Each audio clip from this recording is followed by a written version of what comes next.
देखो मेरी आपकी खानदानी दुश्मनी नहीं है, मेरे लोगों को न्याय चाहिए, मेरे लोगों को अधिकार चाहिए, मेरे लोगों का घर टूटा है, मेरे लोगों को पैसे चाहिए और हम पैसे लेके रहेंगे। मुख्यमंत्री को नहीं मानते क्या? माननीय मुख्यमंत्री आपको बोल रहे हैं। उस दिन मुख्यमंत्री जी ने प्रोग्राम में कहा कि आयुक्तांना मी निर्देश दिलेला है, जो निवेदन में लिखे गया था उस पे माननीय मुख्यमंत्री ने लेखी आदेश दिया। पड़ेगांव मीटमाटा में आपने कितने तारीख को तोड़ा, वो तारीख बोलो, और आप नोटिस कितने तारीख को दे रहे हो? आप तोड़ेंगे अगस्त के 1 तारीख को, नोटिस देंगे 20 अगस्त को।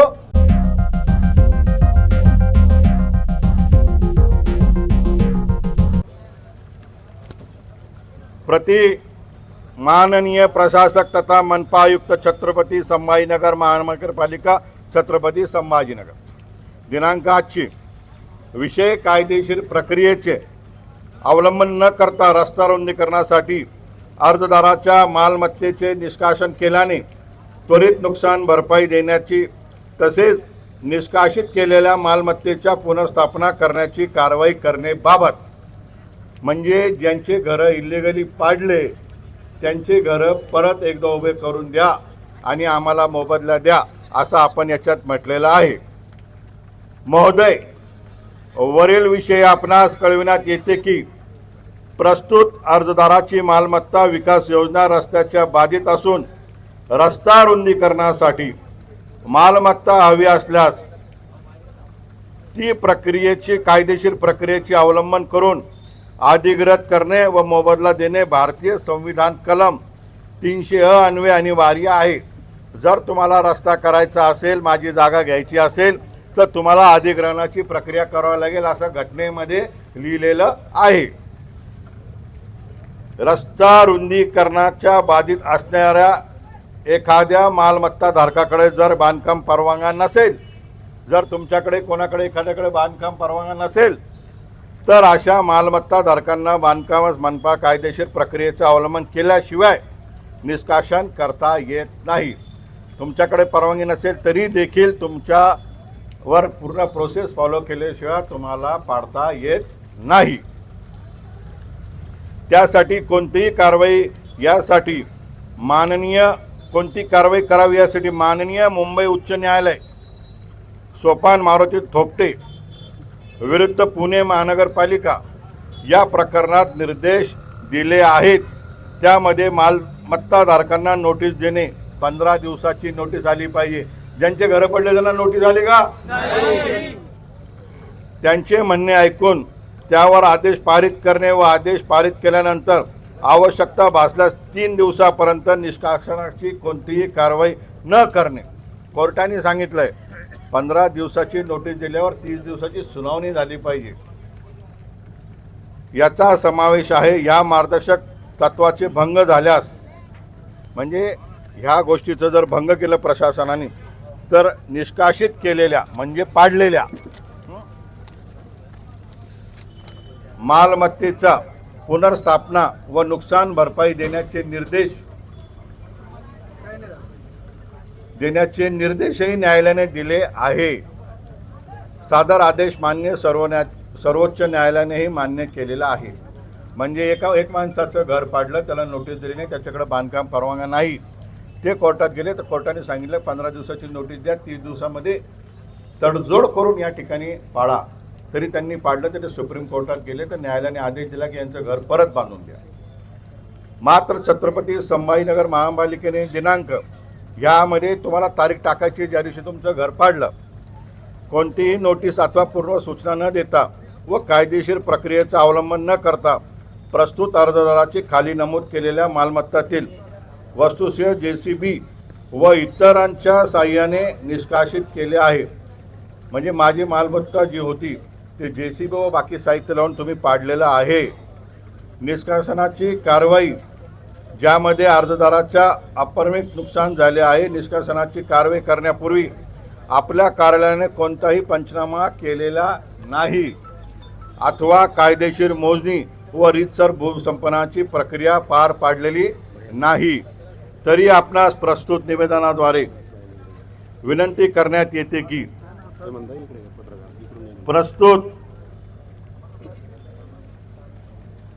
प्रस्तुत अर्जदारास खाली नमूद केलेल्या तपशीलप्रमाणे 8 दिवसाच्या आत नुकसान भरपाई देण्यात येऊन बांधकाम पूर्ण स्थापना करून देण्यात यावी। म्हणजे मी जी काही माहिती देतो, माझ्या घराला तुम्ही जे इल्लिगली पाडलं, तुम्ही ताबडतोब 8 दिवसाच्या आत माझं घर उभा करून द्या, असा प्रकारचा अर्ज आपण या ठिकाणी केलेला आहे। 8 दिवस तपशीलप्रमाणे 8 दिवसाच्या आत नुकसान भरपाई देण्यात येऊन बांधकामासाठी पुनर्स्थापना करून देण्यात यावी। पुनर्स्थापना करून देण्यात यावी। तसेच पुनर्स्थापना झाल्यानंतर मनपास रस्ता रुंदीकरणासाठी अर्जदाराची मालमत्ता हवी असल्यास, म्हणजे माझी जागा हवी असल्यास त्वरित भूसंपादनाची कारवाई करून 4 आठवड्यांच्या आत मोबदला अदा करण्यात यावा।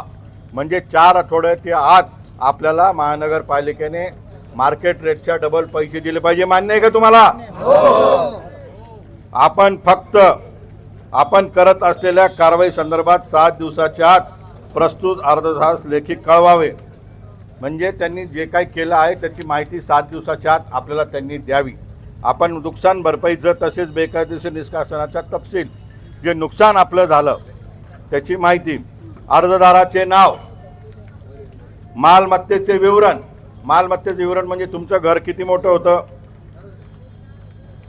बांधकाम प्रकार, तुमचं घर पत्र्याचं होतं, गडराचं होतं, स्लॅबचं होतं, बांधकामाचं क्षेत्र किती स्क्वेअर फीटचं तुमचं घर होतं, मालमत्ता निष्कासनाची तारीख, किती तारखेला तुमचं घर येऊन त्या ठिकाणी संजयनगर असेल, मुकुंदवाडी असेल, चिकलठाणा असेल, पाडलं, पडेगाव असेल, मिटमिट असेल, मनपाकडून लेखी नोटीस अथवा लेखी सूचना मिळाली का, मिळालेली नसेल तर नाही लिहा। निष्कासनाच्या वेळी निष्कासनामुळे झालेल्या एकूण नुकसान तुम्ही याच्यात लिहा की तुमचं किती लाख रुपयाचं नुकसान झालं, पत्रे कितीचे होते, स्लॅब कितीचा होता, गडर होतं, सामान दबलं, ते म्हणजे आपल्याला मूळ नुकसान लिहा। मग त्याच्या मार्केट रेटप्रमाणे दुपटीनं मिळेल, जागेचे किती मिळतील, बांधकामाचे किती मिळतील, त्याचा तक्ता आहे, नियम आहे। रस्ता रुंदीकरणासाठी बाधित असलेले क्षेत्र, म्हणजे तुम्हाला रस्ता मोठा करायचा तर माझं किती स्क्वेअर फीट तुम्ही जागा घेता याची माहिती, आणि निष्कासन झाल्यामुळे एकूण झालेले नुकसान, रस्त्याची रुंदी शासन स्तरावर ईपीमध्ये प्रलंबित आहे का, म्हणजे हा नकाशा फायनल आहे का नाही, हा फॉर्म जो आहे ज्यांचे घरं पाडले हा त्यांनी भरावा। जी माहिती कळत नसेल त्याची जागा सोडावी, बाकी आपण वकील साहेब भरून घेतील। हा जो फॉर्म आहे हा आपण महानगरपालिकेला देणार आहे की 7 दिवसात उत्तर द्या। त्यांचं उत्तर आलं नाही तर राज्य सरकार व मान्य उच्च न्यायालयामध्ये आपण जाऊन सांगणार आहोत की आम्ही त्या ठिकाणी कुठलीही प्रक्रिया फॉलो न करता आमचं घर तुम्ही पाडलं, आमच्या घराचं एवढं नुकसान झालं, ताबडतोब नुकसान भरपाई आम्हाला द्या, ज्यामुळे न्यायालय त्यांना विचारणा करेल, सरकार त्यांना विचारणा करेल आणि आपल्याला न्याय मिळेल। आता दुसरा जो अर्ज आहे हा अर्ज आहे ज्यांच्या घरावर मार्किंग झाली, हा अर्ज आहे ज्यांचे घरं तुटू शकता, जे तुमच्या एरियामध्ये डॉन लोक फिरताय महानगरपालिकेचे, जे सांगता की हम तुम्हाला घर गिरा देंगे, त्या डॉन लोकांना हा आपल्याला अर्ज त्या ठिकाणी करायचा आहे। रस्ता रुंदीकरणासाठी कायदेशीर प्रक्रियेचं अवलंबन करून आर्थिक मोबदला दिल्याशिवाय कोणतीही पुढील कारवाई न करण्याबाबत, म्हणजे आम्हाला आर्थिक मोबदला द्या आणि नंतर तुम्ही पुढची कारवाई करा। याच्यामध्ये काही लोकांचे सजेक्शन ऑब्जेक्शन चालू आहे, रस्त्याचे अलाइनमेंट बदलायला, रस्ता दुसरीकडून वळवायला, तो निर्णय ज्यावेळेस लागायचा त्यावेळेस लागेल, परंतु तोपर्यंत जर तुमचे घरं बाधित होत असतील तर तुम्ही हा अर्ज करावा। वरील विषय आपणास कळविण्यात येते की प्रस्तुत अर्जदाराची मालमत्ता विकास योजना रस्त्याचे बाधित असून रस्ता रुंदीकरणासाठी मालमत्ता हवी असल्यास ती कायदेशीर प्रक्रिया अवलंबन करून अधिग्रहित, म्हणजे पहिले 15 मीटरचा रस्ता असेल, मग 25चा झाला असेल, 30चा झाला असेल, 60चा झाला असेल, रस्ता वाढल्यामुळे आपली जर जागा रस्त्यामध्ये येत असेल तर करणे व मोबदला देणे भारतीय संविधान कलम 300 अन्वये अनिवार्य आहे। रस्ता रुंदीकरणासाठी बाधित असणाऱ्या एखाद्या मालमत्ता धारकाकडे जर बांधकाम परवाना नसेल तर अशा मालमत्ता धारकांना मनपास कायदेशीर प्रक्रिया अवलंबन केल्याशिवाय निष्कासन करता येत नाही। त्यासाठी कोणतीही कारवाई करावी यासाठी मुंबई उच्च न्यायालयाने सोपान मारुती थोपटे विरुद्ध पुणे महानगरपालिका या प्रकरणात दिशानिर्देश दिलेले आहे। याचबरोबरीने जालन्यामध्ये परतूर तालुक्यामध्ये एक उड्डाणपूल करायचा होता सरकारला. त्या उड्डाणपूल करत असताना काही झोपड्यामध्ये येत होत्या, शासकीय जमीन होती, त्या देखील ठिकाणी 2019ला राज्य सरकारच्या वतीने कॅबिनेटमध्ये निर्णय घेण्यात आला. निर्णय काय आहे? निर्णय असा आहे की जर तुम्ही एखाद्याची झोपडी जरी काढत असाल तर त्याच्याशी चर्चा करा, त्याला नोटीस द्या, त्याला मोबदला द्या. परतूरमध्ये ज्यांना हे इलिगल म्हणताय अशा सर्व घरांना नोटीस मिळाली. ज्यांच्याकडं कागदपत्र होते, ज्यांच्याकडे कागदपत्र नव्हते त्यांना देखील मोबदला सरकारने दिला. सरकारचं धोरण आहे, सुप्रीम कोर्टाच्या गाईडलाईन्स आहे, कोणालाही तुम्ही निवारामुक्त करू नका. एकीकडे प्रधानमंत्री महोदय सांगताय की हर आदमी को घर मिलना चाहिए प्रधानमंत्री आवास योजने में, आणि आपले माननीय प्रशासक लोकांची घरं हिसकून घेत आहे. ही देखील दखल पिओमनी या ठिकाणी घेतली पाहिजे. त्याचबरोबरीने आपलं असं म्हणणं आहे की 15 दिवसाच्या आत तुम्ही नोटीस द्यावी आणि आम्हाला सांगावं की आम्ही तुमच्या घरावर मार्किंग करतोय, आम्हाला एवढी जागा पाहिजे. त्यानंतर 30 दिवस तुम्ही सुनावणी घ्यावी आणि सुनावणी घेतल्यानंतर आमचा मोबदला निश्चित करावा. मोबदला निश्चित केल्यानंतर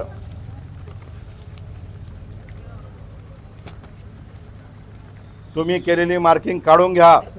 4 आठवड्याच्या आत आम्हाला मोबदला द्या आणि आम्हाला 7 दिवसाच्या आत याची माहिती द्या. मात्र छत्रपती संभाजीनगर महानगरपालिका दिनांक ज्या तारखेला तुमच्या घरी मार्किंग झाली रोजी कोणतीही नोटीस अथवा पूर्व सूचना न देता व कायदेशीर प्रक्रियेचा अवलंबन न करता प्रस्तुत अर्जदाराची खाली नमूद केलेल्या मालमत्तेवर मार्किंग केली आहे. मात्र सदर कारवाई करण्यापूर्वी आपल्या कार्यालयाने कोणतेही पंचनामा केलेला नाही अथवा कायदेशीर मोजणी व रीतसर भूसंपन्नाची प्रक्रिया पार पाडलेली नाही, तरी आपणास प्रस्तुत निवेदनाद्वारे विनंती करण्यात येते की मनपा रस्ता रुंदीकरणासाठी अर्जाची मालमत्ता हवी असल्यास त्वरित भूसंपन्नाची कारवाई करून 4 आठवड्याच्या आत मोबदला अदा करण्यात यावा. आपण करत असलेल्या कारवाई संदर्भात 7 दिवसाच्या आत प्रस्तुत अर्जदाराच्या लेखी कळावे. मोबदला तसे नुकसान भरपाईचे मालमत्तेचा तपशील, अर्जदाराचे नाव, मालमत्तेचे विवरण, बांधकाम प्रकार, बांधकाम क्षेत्र, मनपाकडून लेखी नोटीस अथवा लेखी सूचना आली होती का, हो किंवा नाही, निष्कासन होणाऱ्या बांधकामा इत्यादी एकूण नुकसान, किती रुपयाचं नुकसान तुमचं बांधकाम जर पाडलं तर होईल, जागेचं काय होईल ते सांगा. रस्ता रुंदीकरणासाठी बाधित असलेलं क्षेत्र किती, तुमची एरिया त्याच्यामध्ये चालली, आणि रस्त्याची रुंदी शासन स्तरावर ईपीमध्ये प्रलंबित आहे काही आपले वकील याच्यामध्ये माहिती भरतील. म्हणजे एकंदरीत आपल्याला 2 प्रकारचे अर्ज या ठिकाणी देण्यात येतील. पावसामुळे जे इथं नसेल आले की तुम्ही तुमच्या परिसरामध्ये प्रत्येकजण आपण कॅम्प लावणार आहोत. सगळ्या शहरामध्ये असे कॅम्प लागणार आहेत जिथं मार्किंग झाली. आपण सगळीकडे अशीच माहिती भरून घेणार आहोत. आज हा आपला पहिला दिवस आहे माहिती संकलन केंद्राचा. ही सर्व माहिती आपण जमा करा. ही माहिती जमा केल्यानंतर आपण 1 कॉपी महानगरपालिकेला देऊ, 1 कॉपी आपण माननीय राज्य सरकारला देऊ, मुख्यमंत्री महोदयांना देऊ, आणि 7 दिवस झाल्यानंतर तुम्ही ज्या दिवशी फॉर्म भराल त्या दिवशीच्या 7 दिवसानंतर ही सगळी माहिती आपल्याला ताबडतोब एक रीटद्वारे पिटिशनद्वारे माननीय उच्च न्यायालयामध्ये दाखल करायची आहे. त्यामुळे माझं मत असं आहे की आपण सर्वजणांनी या ठिकाणी फॉर्म भरून घ्यावे. जे त्या परिसरामध्ये प्रमुख नागरिक असतील त्या प्रमुख नागरिकांनी फॉर्म इथून घेऊन जावे. हा फॉर्म म्हणजे अर्ज आहे आणि तो अर्ज तयार करून 2 दिवसाच्या आत माझ्याकडे पाठवावा. मी स्वतः ते महानगरपालिकेमध्ये इन्व्हर्ट करीन, त्यानंतर स्वतः राज्य सरकारकडे पाठवेल आणि त्यानंतरच आपण माननीय उच्च न्यायालयामध्ये जाऊ. आज हे आंदोलनाचा पहिला दिवस आहे. माननीय पोलीस विभागाच्या वतीने मला नोटीस देण्यात आली. पोलीस विभागाला माननीय महानगरपालिका आयुक्तांनी सांगितलं या आंदोलनामुळे माझ्या कुटुंबाला मानसिक त्रास होतो आहे, त्यामुळे कृपया हे आंदोलन करू नका. मी त्यांना स्पष्ट करतो, ताई असतील, छोटी दिदी असतील, त्या माझ्या भगिनी समान, माझ्या मुली समान आहेत. त्यांचा आंदोलनाचा आणि त्यांना त्रास देण्याचा आमचा कुठलाही प्रकारचा संबंध नाही. आम्ही असे कृत्य करणार नाही की ज्याच्यामुळे कुटुंबाला त्रास होईल. त्यामुळे तुमचं कुटुंब, माझं कुटुंब. परंतु एक प्रश्न मी तुम्हाला या ठिकाणी विचारतो. तो प्रश्न असा आहे, ज्यावेळेस माझ्या या माता भगिनी पीठ मळत होत्या, माझ्या या माता भगिनी स्वयंपाक करत होत्या, तुम्ही आम्हाला सामान काढायचा वेळ नाही दिला हो साहेब, सामान नाही काढू दिलं. तुम्ही आमचे भांडे त्या ठिकाणी दबले, आमचा संसार त्या ठिकाणी दबला. मग माझ्या आईला, माझ्या बहिणीला काही त्रास झाला नसेल का? माझ्या भगिनीला वाईट वाटलं नसेल का? माझा नवरा मोलमजुरी करतो, मी मोलमजुरी करते, आणि छोटंसं पत्र्याचं घर मी बांधलं, तर आम्हाला काही त्रास झाला नसेल का? मग आम्ही प्रश्न पण विचारायचा नाही की तुम्ही कायद्याला सोडून का कारवाई करता?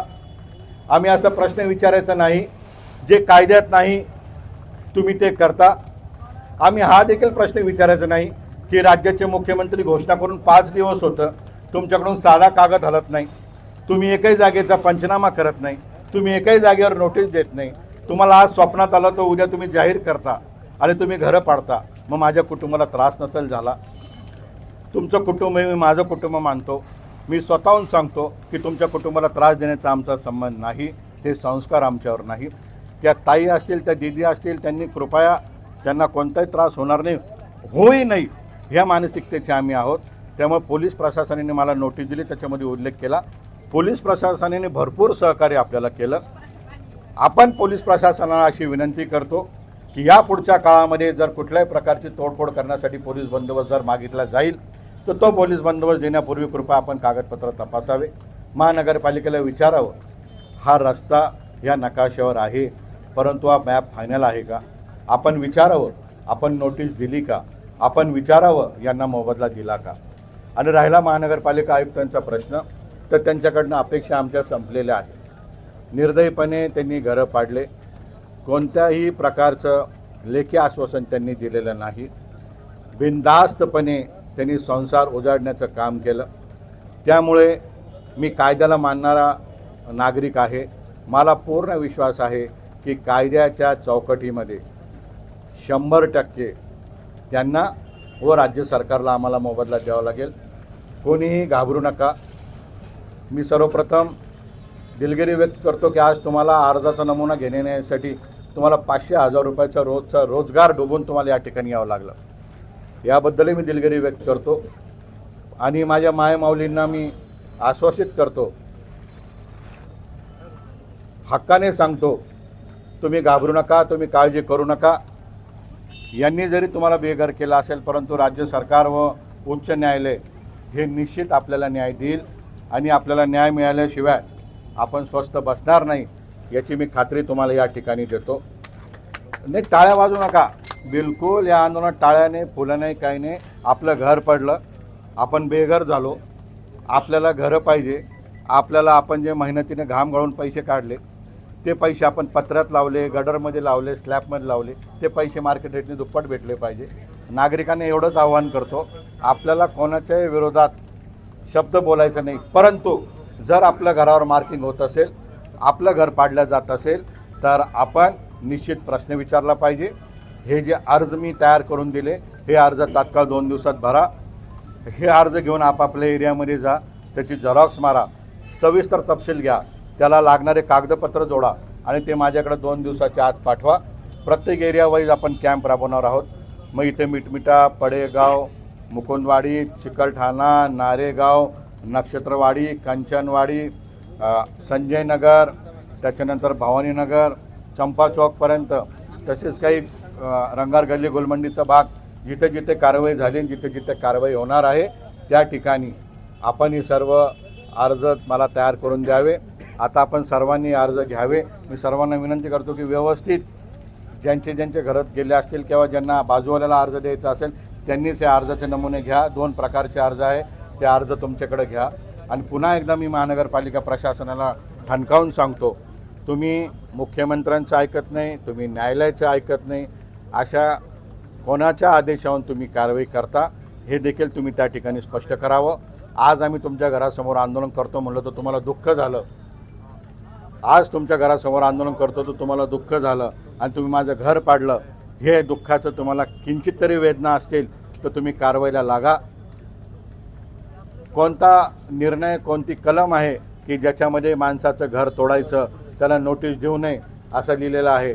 माझ्या तरी ज्ञानात भर पडेल तसा कागद तुम्ही मला दाखवा. आणि आज मी वर्तमानपत्रात पाहिलं की त्यांनी सांगितलं की सोशल मीडियामध्ये आलेल्या वक्तव्याला मी गांभीर्याने घेत नाही, महानगरपालिका आयुक्त मी जबाबदारीने सांगतो, जो एमर्जन्सी फंड होता ज्याच्यामध्ये आणीबाणीची परिस्थिती शहरात झाली, तुम्ही 2 करोड रुपये या नागरिकांचे सोशल मीडियावर खर्च केले। ज्यावेळेस तुम्ही तुमचा खर्च बघितला, राज्य सरकारला कायदा करावा लागला की अधिकाऱ्यांनी वैयक्तिक इंस्टाग्राम फेसबुक अकाउंट करू नये। 2 करोड रुपये तुम्ही माझे खर्च केले, मग सोशल मीडियामधून तुम्ही 2 कोटी रुपये खर्च करता, दिवसभर तुम्ही यूट्यूब आणि फेसबुक बघता, कोण काय म्हणतं, कुठं रिॲक्शन येतं, तुम्हाला आमचं आंदोलन दिसलं नाही आणि वर्तमानपत्रात तुम्ही सांगता मैं सोशल मीडिया नहीं देखता। अरे भाई आप देखो मत देखो, मेरी आपकी खानदानी दुश्मनी नहीं है। मेरे लोगों को न्याय चाहिए, मेरे लोगों को अधिकार चाहिए, मेरे लोगों का घर टूटा है, मेरे लोगों को पैसे चाहिए और हम पैसे लेके रहेंगे। हम विकास के साथ है, लेकिन वो विकास नहीं जो मुझे रास्ते पे बर्बाद कर रहा है। मैं वो विकास के साथ हूँ जो विकास मुझे न्याय दे रहा है। मैं वो विकास के साथ हूँ जो मेरे घर का खजाना दे रहा है। मैं वो विकास के साथ हूँ जो मुझे मुआवजा दे रहा है। मैं वो विकास के साथ हूँ जहाँ पर न्याय हो रहा है। आपको चंद बिल्डरों को पैसे वाला बनाना है, क्यों आप 60 मीटर के ही रास्ते के पीछे लगे? क्योंकि नितिन गडकरी साहब को अपने पैसे की मांग की, वह आपको बोला गया 60 मीटर के नीचे के रास्ते को हम पैसे नहीं दे सकते, इसलिए आप इन गरीबों के घर तोड़ोगे। वो कॉन्ट्रैक्टर आपके पास चक्कर मार रहे हैं कि साहब कब हो रहा, आपने तो बोले थे हम तुमको काम देंगे, हमने सब तैयारी कर दी, हमारा काम कहाँ है? उन कॉन्ट्रैक्टर के लिए आप घर तोड़ोगे। शहर में बिल्डर्स की, कुछ बिल्डर्स की, हर बिल्डर को मैं नाम नहीं रख रहा हूँ, कुछ लोगों की मीटिंग हुई, उन्होंने कहा साहब टीडीआर आपने कंपलसरी किया, टीडीआर का बहुत रेट हो रहा है तो आप हमको टीडीआर कम करो। बोले कोई बात नहीं, मैं लोगों के घर तोड़ देता हूँ। कल चिकलढाना मुकुंदवाड़ी के एक भाई मुझे मिले, उनको 10 स्क्वायर फीट उनकी जमीन गई है, 10 स्क्वायर फीट, और 10 स्क्वायर फीट का टीडीआर कौन लेगा? इस तरह से आप जुल्म मत करो। इस सवाल का आप जवाब दो, टीडीआर के रेट गिर रहे हैं कि नहीं गिर रहे? अभी आप आने वाले गणेश उत्सव में और दसरा में जाहिरात देखो, जो जो रोड पे कार्रवाई हुई है वो रोड के आसपास आपको बड़े बड़े प्रोजेक्ट की जाहिरात उस पर आपको दिखेगी, आप देखना जरूर। मुझे इस सवाल का जवाब दो, आप कायदे को नहीं मानते क्या? आप माननीय मुख्यमंत्री को नहीं मानते क्या? माननीय मुख्यमंत्री आपको बोल रहे हैं, उस दिन मुख्यमंत्री जी ने प्रोग्राम में कहा कि आयुक्तांना मी निर्देश दिलेला आहे, जो निवेदन में लिखे गया था उस पर माननीय मुख्यमंत्री ने लेके आदेश दिया। पड़ेगांव मीटमाटा में आपने कितने तारीख को तोड़ा, वो तारीख बोलो, और आप नोटिस कितने तारीख को दे रहे हो? आप तोड़ेंगे अगस्त के 1 तारीख को, नोटिस देंगे 20 अगस्त को, मतलब आप तोड़ोगे भी, हम आवाज भी नहीं उठाएंगे और आप नोटिस भी दोगे। ये नहीं होगा आयुक्त साहब। मैं कायदे को मानता हूँ, मैं सीवीसी के पास जाऊंगा, मैं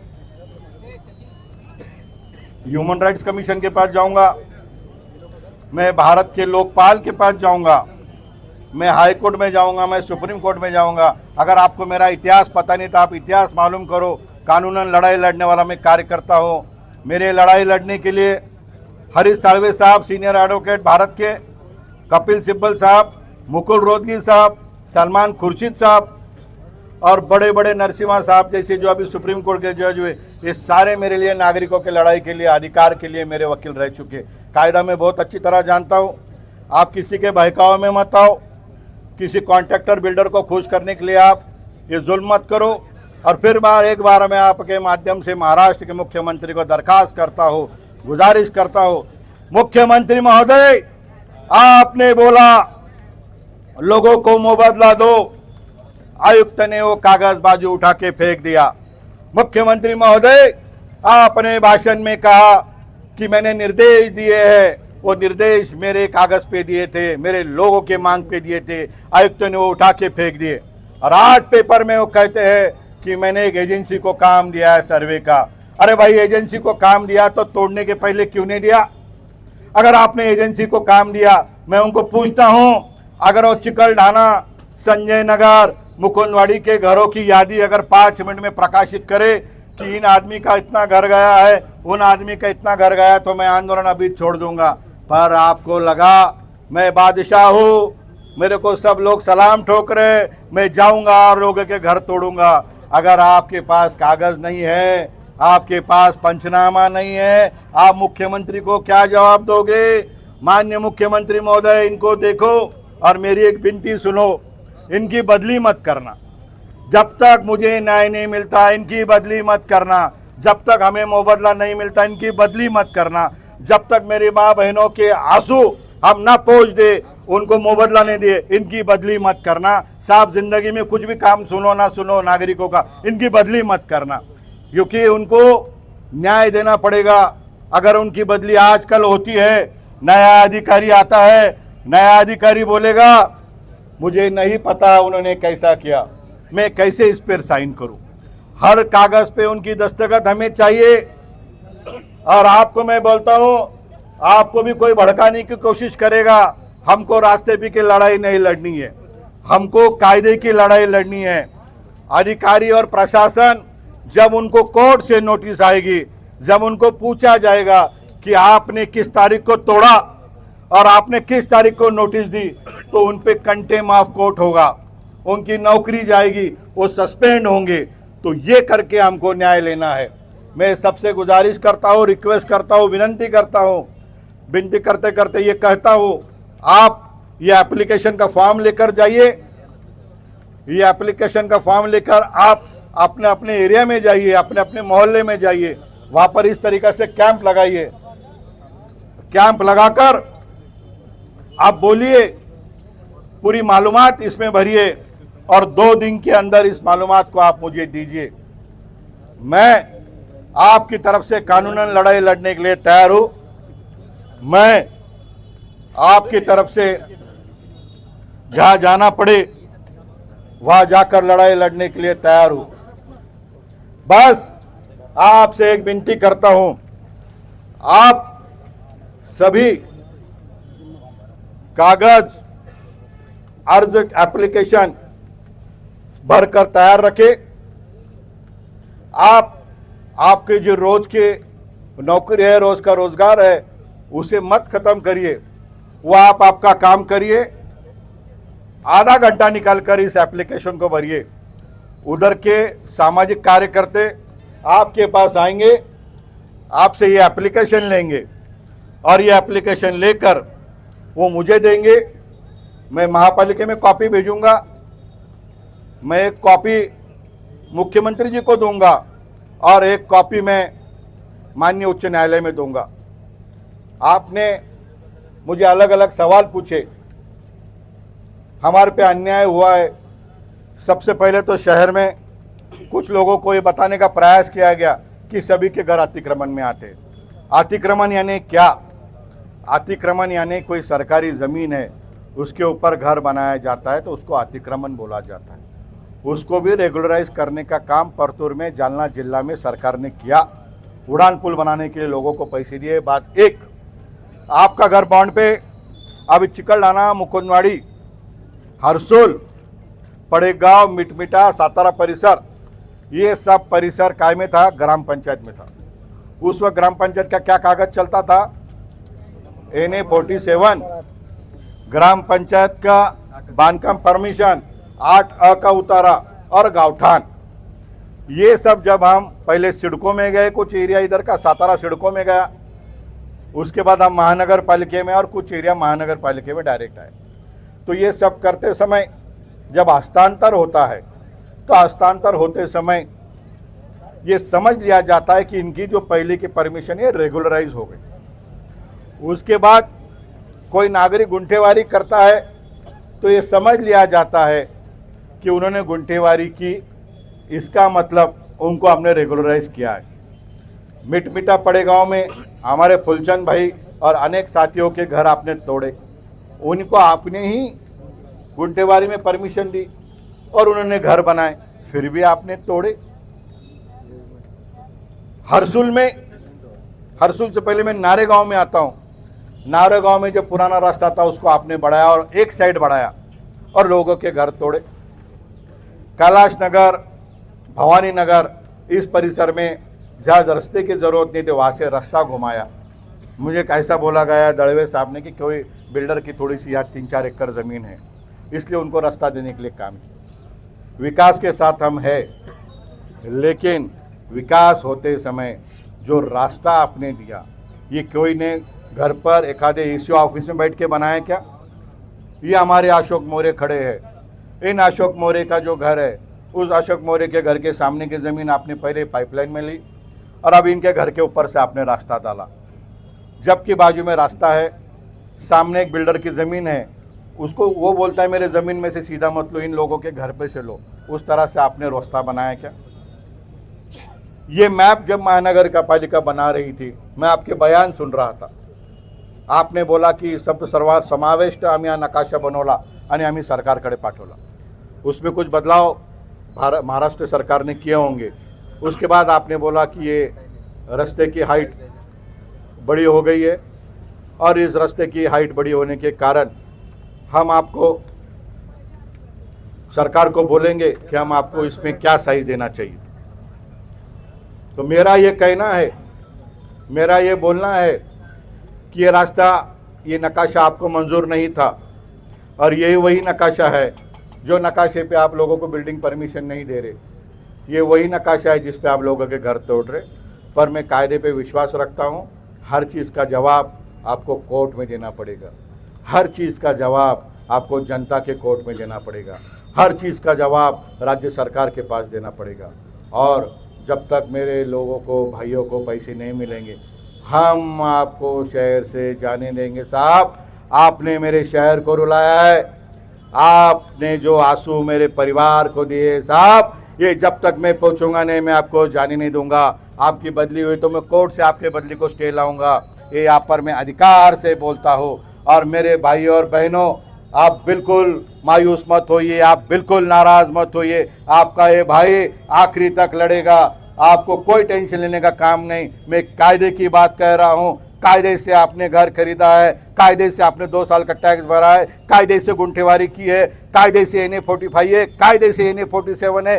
2019 का कैबिनेट का डिसीजन आपके पास है, हाई कोर्ट का डिसीजन आपके पास है, सुप्रीम कोर्ट का डिसीजन आपके पास है। जो डिसीजन में कहा गया है कि किसी को आप बेघर नहीं कर सकते, वो सब बातें मेरे पास है। इसलिए मैं आपको आज जिम्मेदारी से कहता हूँ, न्याय अपने को मिलेगा, हर एक आदमी को पैसा मिलेगा। लेकिन एक वचन आपसे चाहता हूं, अगर अपने को मुबादला मिला तो अपन विकास के लिए रास्ता देंगे ना? धन्यवाद। और मैं सभी से रिक्वेस्ट करता हूं, आप सभी फॉर्म भरे। ये फॉर्म भरने के बाद अपन माननीय आयुक्त जी के घर पर उनको मिलने को जाएंगे। चलो भरो।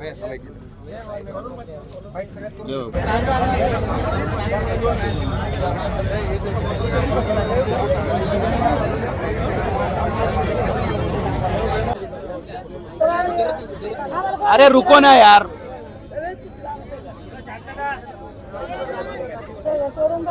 किती दिवस पासून हे टाकलं? 2 महिने झाले आता, समजा तिसरा महिना लागला. मावशी, तुमची राहायची सोय कशी आहे? पाऊस सुरू आहे. अरे रुको भाभी, तुम्हारा बाद में. घ्यायचंय बरं, लेकरं बाळांचं कसं आहे? काय अभी कुठं हे राहतात? झालं की तुमचं? बरं. पण ताई, तुमच्या डोळ्यात आहे पाणी आलंय, कारण एकीकडे घर नसतं, घर उभा असतं, ते वाहून जातं, तो तोडमध्ये थांबायचं आहे.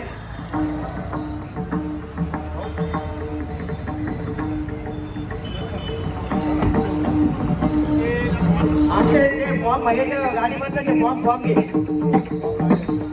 फॉर्म घेतले का भैयाच्या गाडीतलं? फॉर्म घे अक्षय.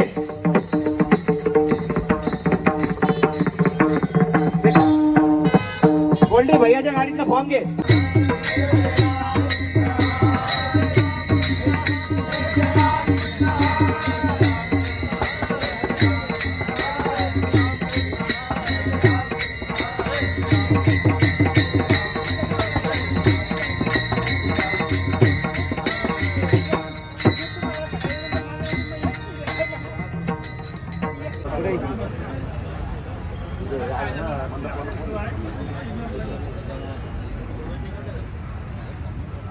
झाला भाई? हो झाला.